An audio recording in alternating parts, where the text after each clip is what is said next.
जय बाबा बर्फानी, भूखे कौन प्यासे को पानी।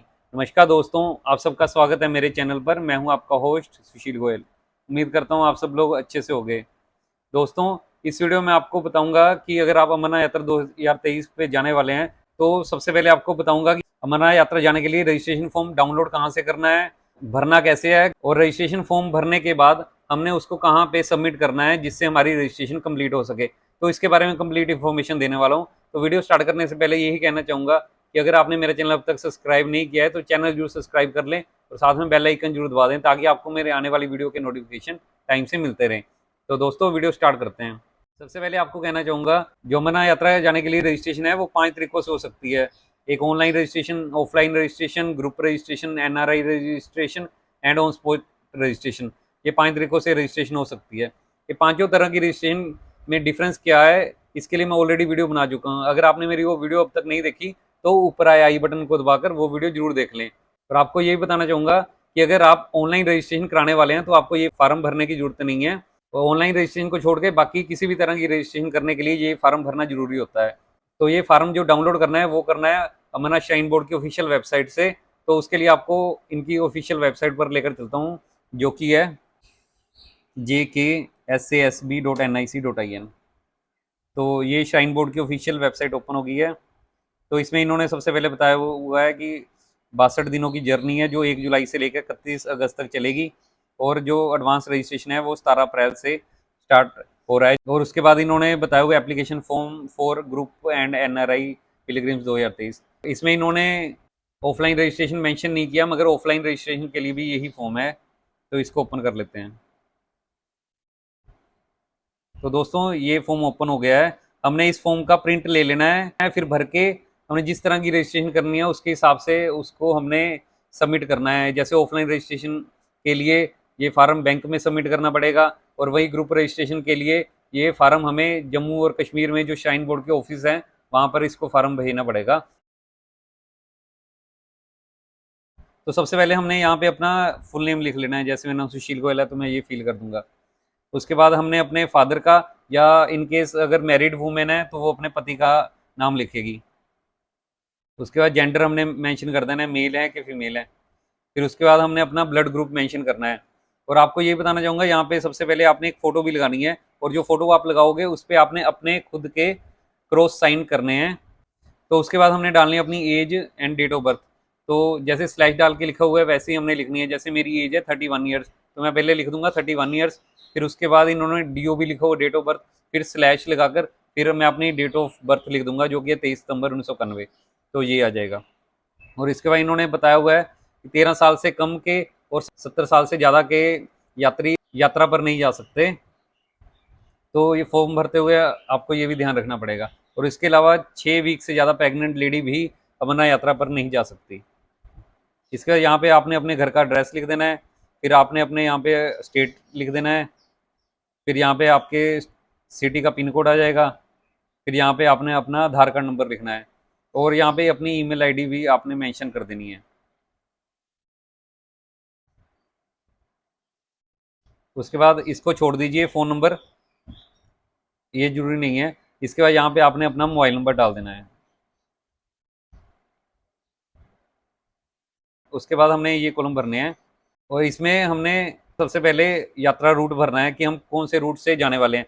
जैसे अगर हम बालटाल से जाने वाले हैं तो यहाँ पे बालटाल मेंशन करना है, और अगर हम चंदनवाड़ी रूट से जाने वाले हैं तो यहाँ पे हमने चंदनवाड़ी फील करना है।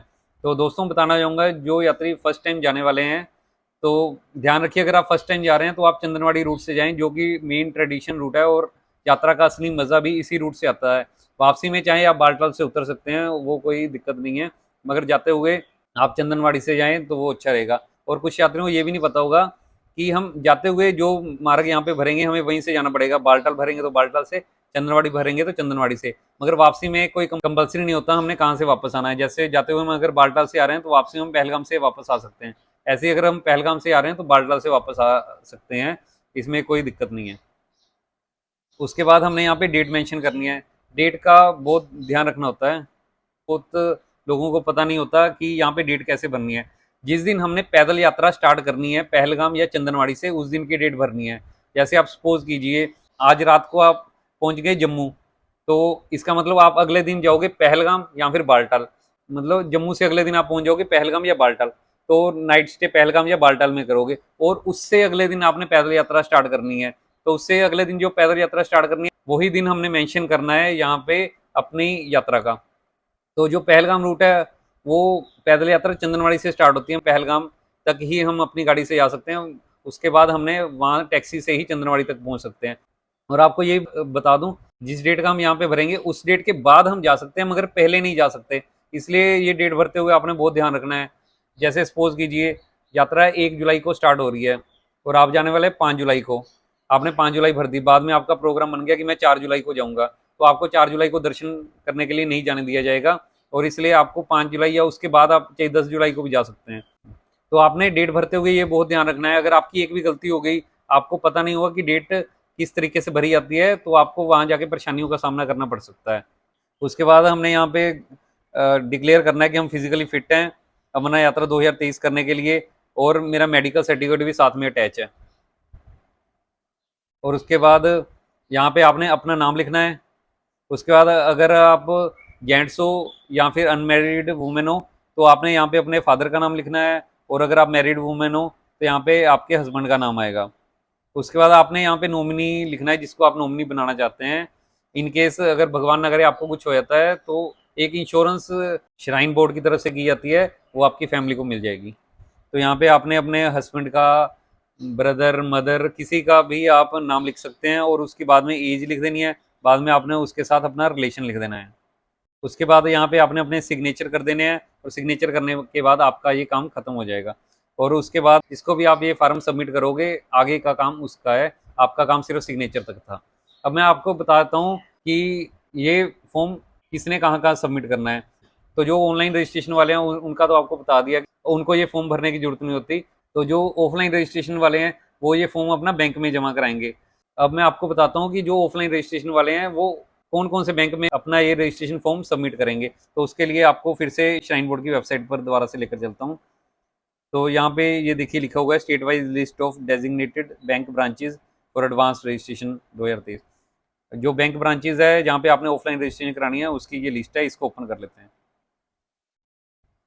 ये सारी की सारी लिस्ट आ गई है। तो मैं आपको वैसे जानकारी के लिए बताना चाहूँगा, लास्ट ईयर 3 बैंक ही थे जिनसे हमारी ऑफलाइन रजिस्ट्रेशन हो सकती थी। पिछले साल पीएनबी जे&के बैंक और येस बैंक था जहाँ से हमारी रजिस्ट्रेशन हो सकती थी। इस बार एसबीआई बैंक को भी ऐड किया गया साथ में। आप जो भी स्टेट से हैं उसके हिसाब से आप सर्च कर लीजिए। जैसे मैं पंजाब स्टेट से हूँ तो मैं सबसे पहले पी पंजाब पे आ जाऊँगा। इन्होंने सारे सीरियल वाइज स्टेट लिखे हुए हैं। ये पंजाब आ गया, ये पहले पंजाब आ गया। उसके बाद सिटी नेम, सिटी मेरी लुधियाना है तो मैं यहाँ पे लुधियाना सर्च कर लेता हूँ आगे। ये लुधियाना, लुधियाना में 5 बैंक इन्होंने मेंशन किए हैं ये वाले। इन सब बैंक ब्रांचेज में जाकर अपनी ऑफलाइन रजिस्ट्रेशन कंप्लीट करा सकता हूँ। और उसके बाद अगर आप ग्रुप रजिस्ट्रेशन कर रहे हैं तो फिर आपने बैंक में ये फॉर्म नहीं सबमिट करने।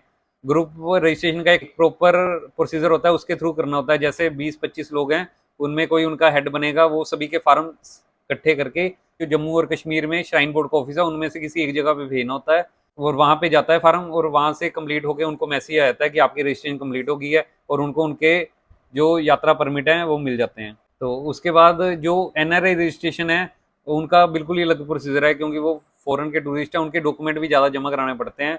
तो उनका इसमें नहीं बता रहा, उनके लिए अलग वीडियो लेकर आऊँगा। तो उसके बाद जो ऑन स्पॉट रजिस्ट्रेशन है वो यात्रा स्टार्ट होने से एक दिन पहले ही स्टार्ट होती है। तो जो भी सेंटर जो अमरनाथ श्राइन बोर्ड बनाएगा ऑन स्पॉट रजिस्ट्रेशन के लिए, वहाँ पे ये रजिस्ट्रेशन फॉर्म सबमिट करोगे और आपकी रजिस्ट्रेशन कंप्लीट हो जाएगी, और आपको एक यात्रा परमिट मिल जाएगा जिसपे आपका सारा बायोडाटा लिखा होगा, और वो आपने अपने साथ लेकर अमरनाथ यात्रा पे जाना है। और आपको दोस्तों ये भी बताना चाहूँगा कि जो ये रजिस्ट्रेशन फॉर्म है अकेला सबमिट कहीं भी नहीं होता, इसके साथ मेडिकल सर्टिफिकेट बनाना सबसे ज़्यादा जरूरी होता है। अगर जिन यात्रियों ने मेरी वो मेडिकल सर्टिफिकेट कैसे बनाना है और फार्म कैसे भरना है उसकी वीडियो नहीं देखी, तो ऊपर आए आई बटन को दबाकर वो वीडियो भी जरूर देख लें, क्योंकि जब ये रजिस्ट्रेशन फॉर्म भरना है इसके साथ मेडिकल सर्टिफिकेट अटैच होगा, फिर ही आपकी रजिस्ट्रेशन कंप्लीट हो पाएगी। तो इसलिए वो वीडियो मेरी जरूर देख लें। तो दोस्तों उम्मीद करता हूँ आपको समझ लग गया होगा कि आपने रजिस्ट्रेशन फॉर्म कैसे भरना है। अगर आपको कुछ नहीं पता लगा है तो आप मुझे कमेंट बॉक्स में कमेंट करके पूछ सकते हैं, और मेरा चैनल सब्सक्राइब करना ना भूलें। और आपको बताना चाहूँगा कि मेरा हेल्थ इंश्योरेंस और लाइफ इंश्योरेंस का काम भी है। अगर आपकी कोई भी क्वेरी है हेल्थ इंश्योरेंस या लाइफ इंश्योरेंस से रिलेटेड, तो आप कमेंट बॉक्स में कमेंट करके मुझसे पूछ सकते हैं, या फिर जो स्क्रीन पर आपको नंबर दिख रहा है 7009249087 पे कॉल करके पता कर सकते हैं।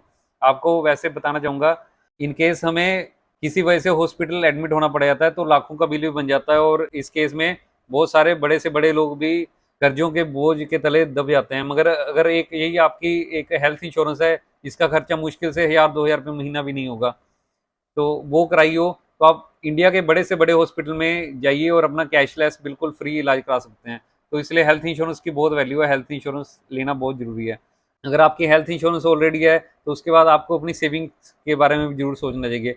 उसमें आते हैं सेविंग प्लान्स बहुत सारे, चाइल्ड प्लान्स अपने बच्चे के लिए प्लानिंग कर सकते हैं, आप अपनी रिटायरमेंट प्लानिंग कर सकते हैं, आप टर्म प्लान भी ले सकते हैं जिसमें अगर आपको कुछ हो जाता है तो आपकी फैमिली को 1 करोड़ 2 करोड़ जो भी आप प्लान लोगे उसके हिसाब से मिल जाएगा। उसके अलावा आप यूलिप प्लान जो कि म्यूचुअल फंड होते हैं वो भी मेरे थ्रू ले सकते हैं। तो दोस्तों उम्मीद करता हूँ आपको मेरी ये वीडियो पसंद आई होगी। वीडियो पसंद आई हो तो लाइक कीजिए, कमेंट कीजिए और शेयर भी जरूर कीजिए अपने दोस्तों के साथ। दोस्तों बहुत जल्द मिलेंगे आपको अपनी अगली वीडियो पर। Thanks for watching the video. जय भोले बाबा की।